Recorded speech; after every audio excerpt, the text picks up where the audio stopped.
салому дуруди бепоён ба ҳамаи шумо мухлисони азизи телевизиони варзиш. Ин барномаи дар шабакаҳои иҷтимоист. Ман Фирдавси хурсандам. Рафтем. ин шом туби тиллоӣ соҳиби худро меёбад ва бидуни муболиға имсол намояндаҳои маҷаллаи Франс футбол ва мутахассисони даъватшуда воқеан сару калобаи худро гум карданд ки ин ҷоизаро ба кӣ бидиҳанд. се муддаии асосӣ ва инҳо чун ҳамешагӣ Лионел Месси, Криштиану Роналду ва барои аввалин бор Вирҷил ван Дейк ҳастанд. То оғози маросим чанд лаҳзаи дигар боқӣ мондааст ва то ин фурсат мо охирин хабарҳоро дар ин маврид бароятон мегӯем. Рафтем. фаворити асосӣ барои ба даст овардани туби тиллоӣ миёни се номзад бе ягон шаку шубҳа Месси аст. ман тамоман мухлиси Месси нестам ва иштиёқи тамошои бозиҳои онро надорам. аз ин рӯ маро интиқод накунед ки ҳамеша ҷониби Мессиро мегирам. шояд шумо низ хабар дошта бошед ки дар шабакаҳои иҷтимоӣ аллакай натиҷаи овоздиҳиро паҳн карданд. миёни сегонаи беҳтарин исми Криштиану Роналду нест.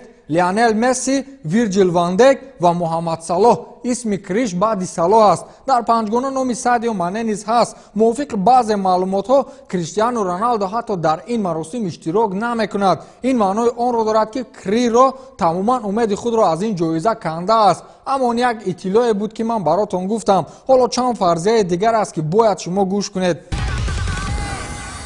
Стивен Ҷерард, футболбози дастони дастаи Ливерпул, тарафдори он аст ки туби тиллоиро ба Ван Дейк диҳанд. ӯ гуфтааст ки Ван Дейк арзандаи туби тиллоӣ аст. албатта Месси футболбози хориқулода аст, аммо Ван Дейк дар мавсими гузашта ҳайронкунанда буд. ӯ дастаро то финали Лигаи Чемпионҳо бурд. агар ӯ намебуд, Ливерпул то ин ҷо намерасид, гуфтааст Стивен Ҷерард. ин танҳо Ҷерард нест ки аз ҷониби сурхпӯшҳо тарафдории Ван Дейкро мекунад. дар ҳамаи нишастҳои матбуотӣ сармураббии дастаи Ливерпул Юрген Клоп бо садои баланд мегӯяд ки бе ягон рақобат тупи тиллоиро ба Ван Дейк диҳед. ба Ван Дейк бидиҳанд, ман ҳам рӯзӣ. бигзор ҳамон эпохаи дуру дарози Роналду ва Месси дар ҷоизаи тупи тиллоигирӣ ба охир расад, то мо бидонем ки футболбозони дигар низ барои футбол хизмат мекунанд, на фақат Роналду ва Месси. аммо барои кадом кораш Ван Дейкро бояд ба ҷоизаи тупи тиллоӣ сарфароз донист? барои он ки хати ҳимояи Ливерпулро мустаҳкам кард. агар ин тавр бошад, пас биёед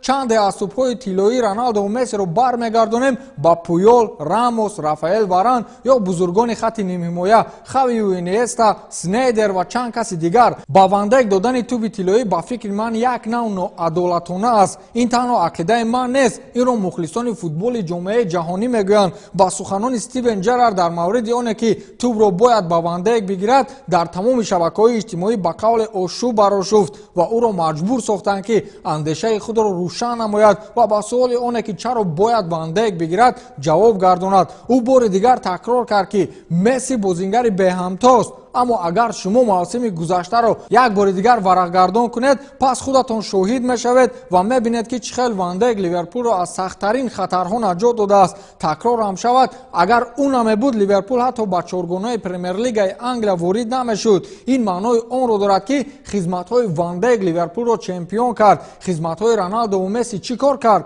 мо дар финал на Барселонаро дидем, на Ювентусро. ин ҷоиза ҳаққи ҳалоли чемпион аст ва Ван Дейк чемпиони Лигаи Чемпионҳо гуфтааст Стивен Ҷерард. аммо мухлисон ва ҳаводорони Месси ду пой дар як мӯза тарафдори онанд ки ҷоизаро ба Месси бидиҳанд. ин ҷо боз суол аст, барои чӣ ба Месси? барои он ки бисёр гол зад?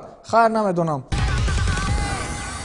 чӣ ба ҳеҷ ка дар бораи Роналду ҳарф намезанад? наход дар дастаи нав бо чунин корҳои бузург қодир будан Роналду муддаӣ набошад. ҳоло бинеда, ҳамин дили ман мегӯяд ки ҳамин ҷоизаро Роналду мегирад. барои чӣ? барои он ки Роналду исбот кард ки ба танҳоӣ метавонад дастаро пеш барад ва футболбози беҳтарини дунёст. инро мо дар бозии ҷавобии марҳилаи якчорниҳои Лигаи Чемпионҳо муқобили Атлетико Мадрид дидем ва ҳама хеста каф гуфтем. ҳамроҳи мунтахаб Роналду ягон проблема надорад ва бо хетрикҳои пайдарпайи худ дар ҷоми Лигаи Миллатҳо Португалияро чемпион кард. ин аст ки Маурисио Сарри, сармураббии дастаи Ювентус, такрор ба такрор мегӯяд ки ин ҷоиза ҳаққи ҳалоли Роналду аст. ӯ гуфтааст ки ман эътимодам бузург аст ки туби тиллоиро Роналду мегирад. барои чӣ не?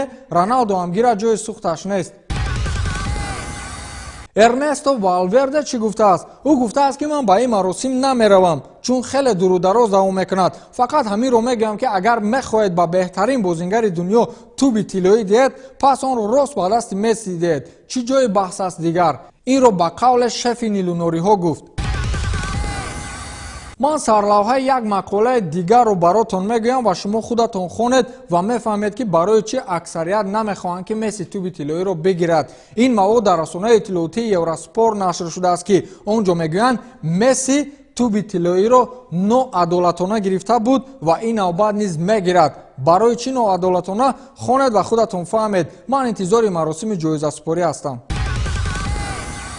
сармураббии тими Лестер Сити Брендан Роджерс овозае ки гӯё Лестерро ба Арсенал иваз мекунад, чунин шарҳ дод: ман аз ҳар як дақиқаи дар Лестер буданам ҳаловат мебарам ва айни замон фаъолияти худро танҳо бо ин тим дидан мехоҳам. ин лоиҳа аз Арсенал дида ба ман писандтар аст ва мехоҳам бо он рушд кунам. вақте ки то анҷоми мавсим 10 бозӣ мемонад, он замон метавонем гуфт ки дар зинаи чандуми чемпионати Англия қарор мегирем. дар мавриди ҷуброни шартномаи ман бо Лестер ин аз ҳолати кор низ вобаста аст. чунин банди шартнома дар тамоми қарордодҳои мураббиён дида мешавад, гуфтааст Брендан Роджерс. Лестер феълан дар мақоми дуюми ҷадвали умумии Премер-лигаи Англия қарор дорад. шогирдони Брендан Роджерс дар 14 бозӣ 32 имтиёз ба даст оварданд. Арсенал зиёд мехоҳад то Брендан Роджерс сармураббии тим шавад, аммо Лестер бошад барои ин ки бо ин сармураббиаш пеш аз муҳлат қарордоди ҳамкориашро лағв намояд, 16.5 миллион евро маблағ талаб намудааст. баъд аз оне ки клуби Лестерро Роджерс ба зинаи дуюми ҷадвал баровард, на танҳо Арсенал, балки як қатор дастаҳои Премер-лигаи Англия талабгори ин мутахассис гаштанд. баъд аз он ки Арсенал бо сармураббии собиқи худ Унаи Эмери хайрухуш кард, дар ҷустуҷӯи мураббии нав аст. ҳамчунин раҳбарияти Арсенал ба ёрдамчии Пеп Гвардиола Микел Артета низ мароғ зоҳир кардааст. Артета як вақтҳо бозингари Арсенал буд ва наздик ба 2 мавсими охир аст ки дар Манчестер Сити бо Гвардиола кор мекунад. ҳамчунин дар мақоми сармураббии Арсенал исми якчанд мураббиёни дигар, аз ҷумла менеҷери Вулверхэмптон Нуну Санту, Эдди Хау аз Бортмунд, Марселино ва ҳатто Карло Анчелоти расонаӣ мешавад. аммо худи Арсенал дар мавриди интихобаш чизе нагуфтааст. агар касе пешниҳоди раҳбарияти клуби лондониро қабул накунанд, пас метавонанд дигарбора ба суроғаи дӯсти деринаашон Арсен Венгер бираванд. Арсенал бо ӯ зеб дорад. ба ҳамин тамом, то дидори навбатӣ, хайр.